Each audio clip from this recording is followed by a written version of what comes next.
Hello and welcome to the second Get Funded Live event with me, Eamon Walsh, as your host. And we are joined today by an absolute hero of a man in the financial services space.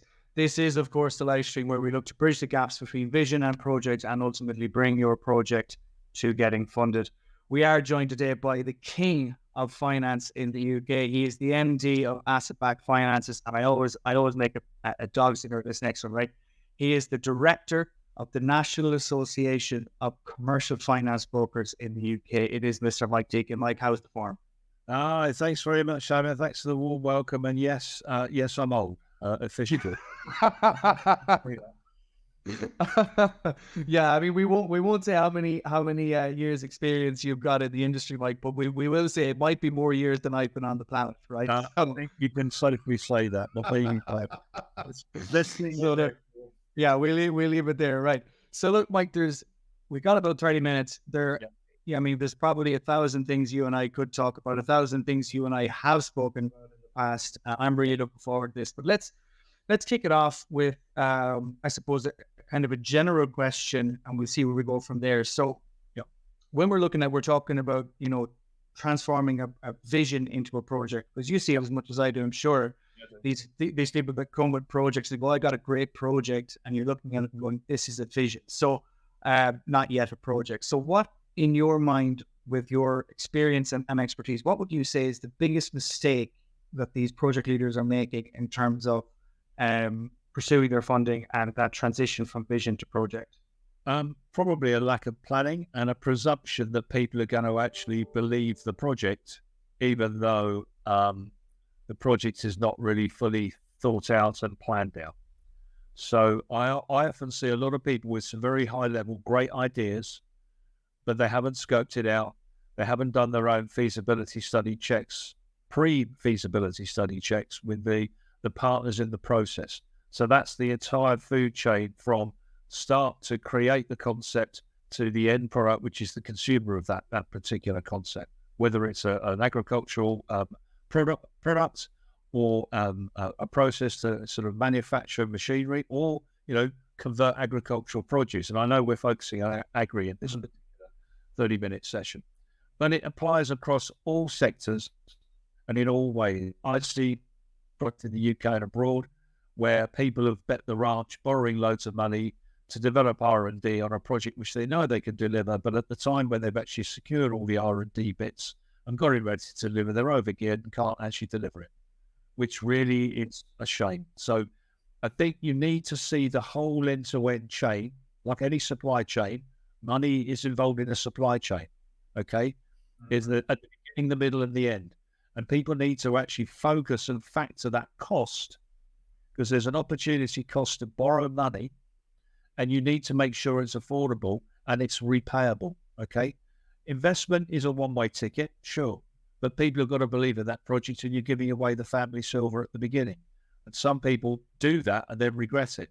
Others work in partnership with those who can put money in, and that's the right way to go forward, is have a blended mix of good partners that believe in the project, that will put some money in, supported by a robust plan that's well thought out, is realistic and achievable, and more importantly, there is an end user wanting to consume the output, whatever that. And that's a big one. I mean, there's a lot of what you said there. So I mean, one of the bits around the supply chain, and I mean, a big indicator to me when you see a pitch deck that the supply chain hasn't been fully thought out from a financial point of view, right, is when you see their projected revenues and their projected costs on a graph on their pitch deck, and you see the costs are like here, right, and the revenues are like, and your profit margin is, you need 2 slides to put the profit margin on it, right, and you're looking at going, there is a dozen things that these guys just haven't, without even seeing the financials. You're kind of going, there's a dozen things these guys. I see it. Absolutely right. I see it in all sorts. I see it where people are looking to buy into distressed businesses, where they believe a value is intrinsic in the deal, but there's a reason that a business acquisition of a distressed business is distressed, because people haven't run it properly, and they've made an assumption that people will lend based on the current situation, which is untenable and unsustainable. Same applies for a development project where you're looking to build something from the ground up. Often people forget, well, who's going to buy the output, whatever that may be. And that's it. And and that's question, yeah. And the question, when I see this, this is I often, you'll see them talking about, well, this is the size of the market and we're looking to capture it 10%, 5%, 1%, 20%, whatever figure they chuck out. And I always ask them, oh, excellent, yeah. Who told you that they're going to buy from you? Who told you they're going to buy it? Because if you don't have a contract, right?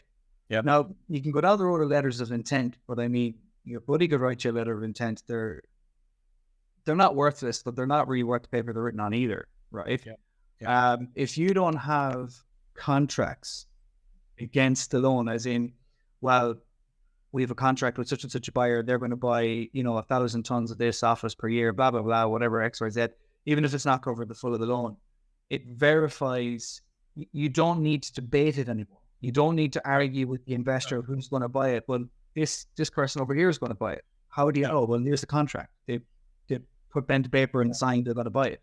Yeah. And I think that's missed. I think a lot of people that are, and I think, I don't know, Mike, what your thoughts are, but I see this quite a lot as well with established businesses that are looking to scale up, and they think because they already have 2% of the market that another 2% will just buy from them. I do see this a lot. I see it where businesses have actually had the what I would call the field of dreams moment. The Kevin Costner film, build it and they will come. They don't always come. That's the problem. And if you have a strong letter of intent, which is backed by a promise to actually deliver on the fulfillment of certain conditions, that's a pre-contractual position. Okay, so if you have a pre-contractual position that's subject to a number of factors that the supplying organization that's looking for the funding to do it can actually say, yes, we can verify this, and you can verify it with our end customer that wants to actually consume our product, whatever that may be, then that actually validates as part of the due diligence process that any lender or investor will undertake, and they will be forensic. Trust me, they really will be forensic. So you have to prepare people to make sure that they've got every single question that they throw at you that you've got an answer to. And so many people do the old sort of fail to prepare adequately. I don't say they don't prepare, they just don't prepare for the sort of really wide-ranging series of questions. I mean, they'll look at everything from delivery and supply chains. They'll look at intellectual property. They will look at restrictions in countries where products may need to go through a process where it has to be validated, or it has to be checked, or there may be a particular reason why you can't export or import into a particular country because there are third-party, interferences like government. Governments interfere. They interfere sometimes willingly and sometimes unwittingly. Okay, they just don't. They do something thinking it's for the better good, but sometimes it can be prevention rather than an enhancement. So you really need to do your research. A lot of plans that are put on the table are what they are, plans. They're not end to end. We can deliver this, and we've covered all the bases. And those who do the work, and you have to invest time and money, so people have got to be prepared to sacrifice time and money to get their plan to market. So they'll have on that one, Mike, what would you say on the time of the investment piece? Because this is one that I find fascinating as well around projects, in that with their they're often very reluctant to invest money in their funding journey. What percentage on average would you say of the money being raised needs to be invested? So if you were raising £1 million, okay, how much would you say would need to be invested to actually? I'll give you one example of something I'm working on at the moment. I won't name names, but client looking to buy a distressed business has a lot of assets, which is really good, and they're buying that. In fact, they're buying two, one in country and one abroad. They have to put in. I use the phrase "hurt money." Okay, that's money they've got to put on the table to back their plan, right? Yeah, they have a vision of being able to buy a business or an asset at an undervalue, but you got to put some hurt money in. And if you don't have that hurt money, you don't get over the line. Full stop. It doesn't happen. So any investor or lender is going to want to see that you've put some money at risk, and that your competencies of the team that are actually developing the business or the concept or the idea, they're putting their balls on the table. Sorry to be a bit crude, but that's what they're going to do. They're going to put their balls on the table with real money that they are prepared to lose. Yeah. And I mean that's the shared risk piece. On top of that, then you have investment of, well, it's either going to be time or money, in the sense of you gotta get your data room in order, you got to get your financials in order, you've got to get your business plan pitched, all the bits and pieces, right? And all of that has to be paid for one way or the other, whether it's the sweat of your own brow, or whether you're hiring someone to do it. It has to be done, and it has to be done to a standard. And I think a big mistake that a lot make is, they try and do it themselves to save, which in the grand scheme of things is typically small money, a few £1,000s, to get a few consultants in to do a proper job, when you're looking to raise a couple of million, right? And they'll try and do it themselves. I know you've seen it, and I've seen it, where it goes on 6 months, a year, 2 years. Oh, yeah, absolutely. I mean, I got a client that I've known for many, many years, very experienced, good. It's corporate financier by trade, but he's actually built a really interesting business in the healthcare space. Okay. Mm-hmm. And he's found some of the money, but he hasn't found all of it. And he's an experienced guy. And he's asked me to help him. And I've just said to him, look, these are the things I need. He's done it. He's done exactly what I've asked him to do. He's created a very good pitch deck. He's very experienced, got a great team. He's done all the right things, and the business is doing well. But he needs that extra push to get him over the line. So I've said, well, you've given all the good stuff away, so it makes it harder. So you're probably going to need an investor rather than a lender, because you've actually given all the good stuff away. Is that what you're struggling with? And the answer is yes, we're struggling with that a bit.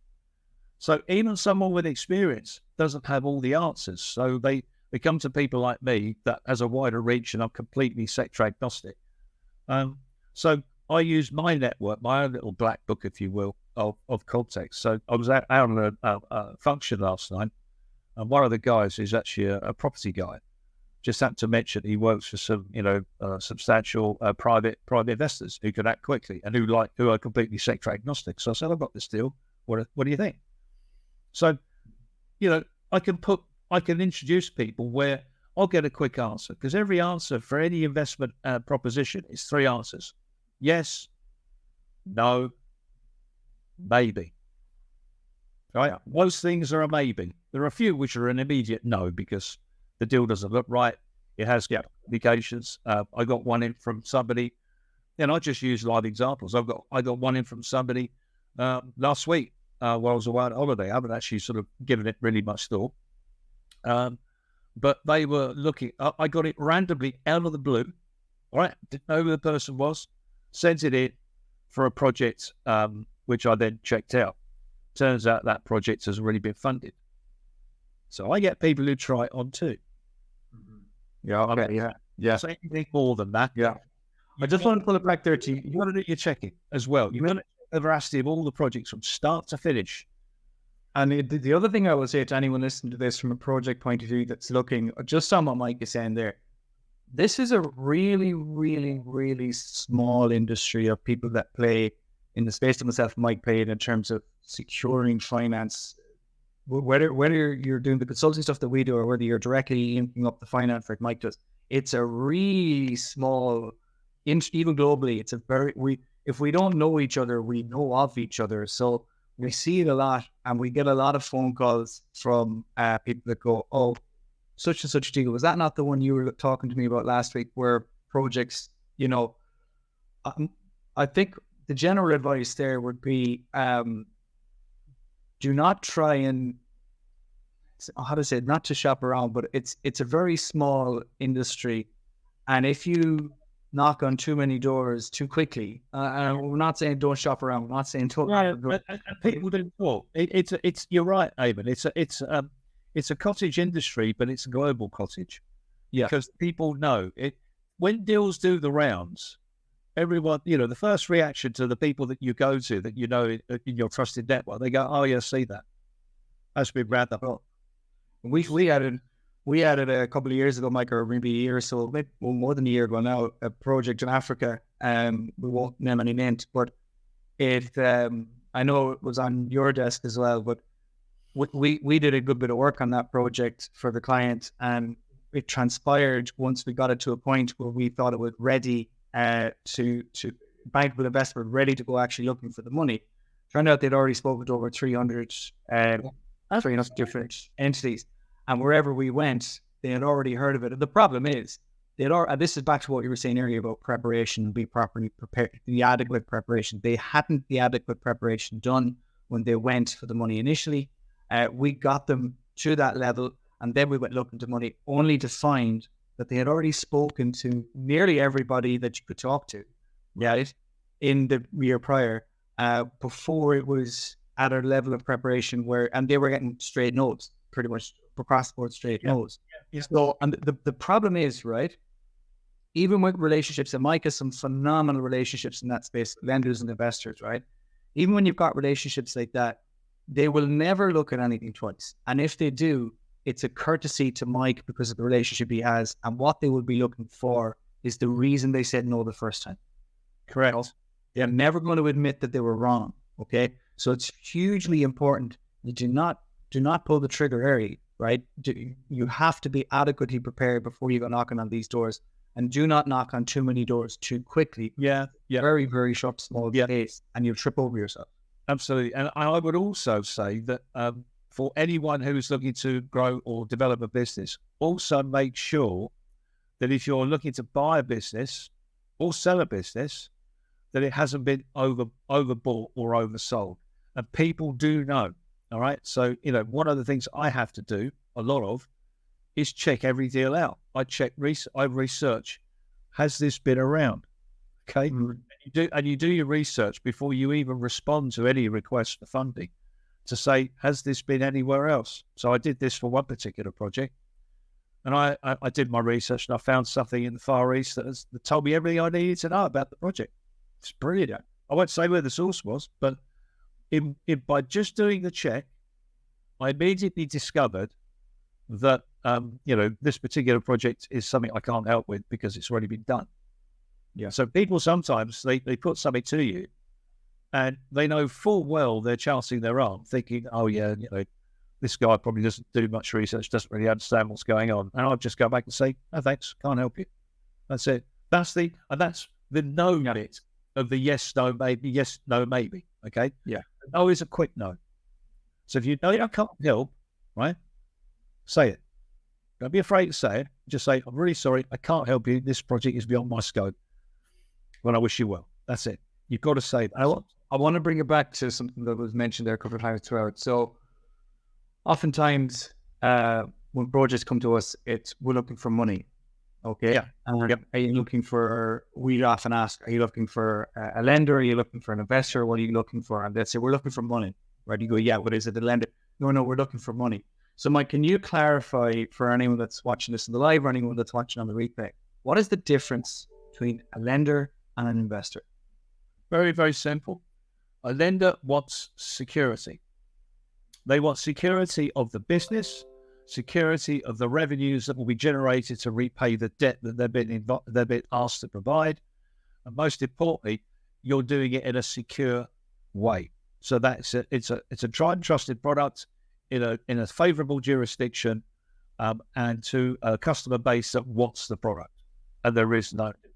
Okay. Or even if it's a new business or a new product that you're supplying, there is plenty of appetite to consume that product because there's a gap in the market. Okay. So a lender is always looking for security. And lenders, been the other side of the tracks as gamekeeper rather than poacher as I am now. Gamekeepers are risk averse, and they're increasingly risk averse. Okay. There are very many reasons for that. There's a lot of sort of global issues that impact on the way in which lending decisions are made, how wholesale money is raised so the lenders and investors can put their money in. But by and large, they're risk averse. So you've got to make sure your projects are watertight, well presented, and realistic, because they will be forensically examined to make sure that everything that you say is real. Okay? An investor, on the other hand, takes a different approach. They take a long-term approach because for them, it's about accreted value. So what they're looking to do is invest in a business which is scalable, is in demand, and more importantly, will actually give them a great return on their investment in their own investment time frame. Because some investors have a short-term time frame, some have a longer-term time frame. So it really depends on the investor's desire to earn money for their investment. They then have to believe in the people behind the project, and they have to believe that their customers that they say they can get are real and the whole plan is realistic. So for them, they're betting the ranch on the people to deliver the outcome, whereas a lender is betting on the business and the customers to pay for the outcome. I can put it that simply. And here's the bit with that, right? Because you've got the project, right? You've got we'll say a lender, and you've got, let's say, an investor, right? And those are the three entities that we're talking about, okay? And they're all speaking English, let's say, right? But they're all speaking a different version of the same language. Yeah. The project, and I always said about language, about English or language in general, right? It's just a bunch of noises that we make that we assign value and meaning to. There's no guarantee that you're assigning the same value and meaning to the same sounds as I am. And I can certainly say from my experience, the project, the investor, the lender, they are speaking three different versions of English. Correct. They're not communicating effectively. They do not understand each other. And oftentimes there's a need for an English to English translator, right? And that's you neighbour, that's absolutely so true. There is business English and there's lender English, and they are very different languages. The taxonomy of the word is really important, because our job is to make sure that we translate what a lender thinks by its English words, and we'll use that just as the example, to what an investor stroke borrower is looking for. And you have to translate that in very simple terms. So I do like to sometimes I oversimplify to customers why they need to think these things through carefully, because they will only see it from their perspective, right? They will never see it from a lender's perspective, because to them, money is the tool. It's the fuel that goes in the car. They got a nice shiny car, right? Can't drive it without fuel, whether it's a battery or whether it's, hydrocarbons. Okay, you can't drive the damn thing. Yeah. So they have to understand that it's a marriage that has to happen. So they have to learn we have to do the translational skills to say, well, the reason the lender's saying this is because, or the reason the investor's saying this is because. And explain. And the problem is the people understand. Yeah, and it's normally presented in the language of the project, right? That's the way because that's the language they speak. Why wouldn't they, right? Yeah. And then where it often you're talking to an investor, you help them translate it into the language of the investor, and then next week you're talking to a lender and you're translating it again, and they're going, "What the hell is all this about?" But this is really important stuff, because if you don't present it in their language, they're never going to get it. And we see, like, the language of projects is typically quite technical, particularly if it's a founder you're dealing with. Quite technical, quite passion-led, right? Technical or passion-led tends to be the language, whereas, as you say, the language of the lender is always going to be around security, right? It's always going to be around how have you got my back covered or double covered, right? Yeah. And the value, the language of the investor is always going to be value. Where's the value for me in this over the next 5 to 10 years? Absolutely. That's correct. Yeah. So, and people don't understand that. And people don't understand the difference between the two, because they just see money as an homogenous, uniform thing that facilitates the way in which we live today. Okay? Yeah. Money drives.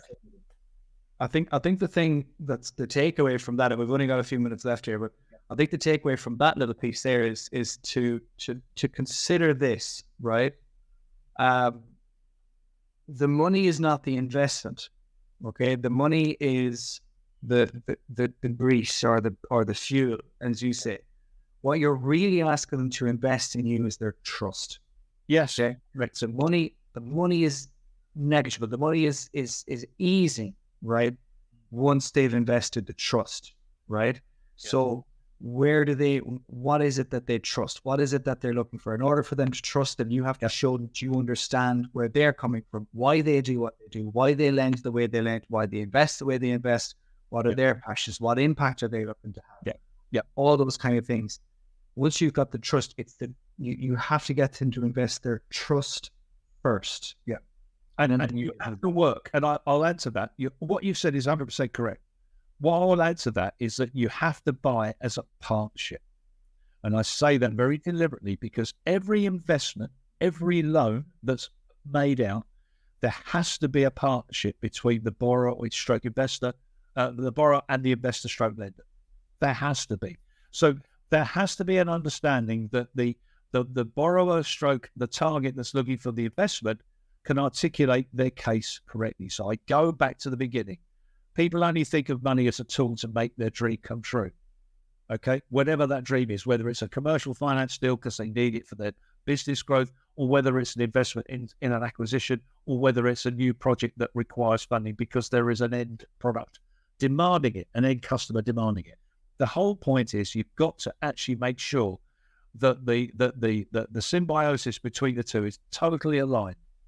And that will require a lot of toing and froing. So a lot of deals involving large sums of money take their time. Sometimes they're quick, where an investor stroke lender really understands the subject matter of the target that's looking for cash.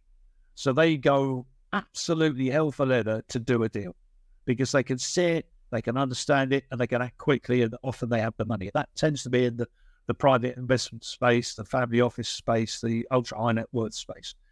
Commercial lenders take a lot more time because they're thinking of all the things that could go wrong, because that's how lenders work.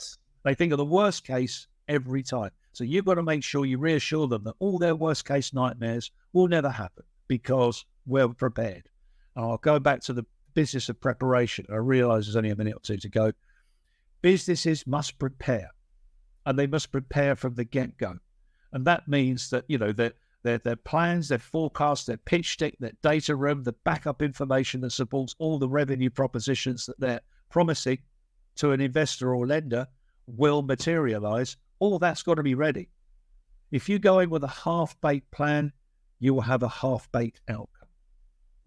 And I think to add to that, and we'll finish it up there, to add to that, the question I would present to projects on the back of that would be, do you know what it is you need to prepare? If you don't, how are you going to prepare, right? So if you don't know what you need to prepare, you need to talk to someone that does, right? Because we see this happening all the time where people shoot in the dark and they knock on 100 doors and then word gets around that this is a toxic project, don't touch it. They don't know what they're doing, right? Correct. If you do not know what needs to be prepared, you need to speak to someone that does. Okay? Correct. So we're going to call it there. We're going a little bit over, but thank you very much, Mike, for coming on. We will be back next Friday. Check out the upcoming broadcasts and events as well. Obviously, we run the Get Funded events also. You'll get them on stateraagri.com. Go to the top right, you'll see events and broadcasts. You'll see all the upcoming events and broadcasts we have and who's going to be joining us and the expertise you can tap into. Mike, King of Finance UK, thank you very much for joining us today. And I feel like we only scratched the surface, so hopefully we'll get back. So, thanks very much for having me. Back in everyone's time, and thank you all for tuning in, whether you're on the live or the replay. Thanks very much, guys. Take care.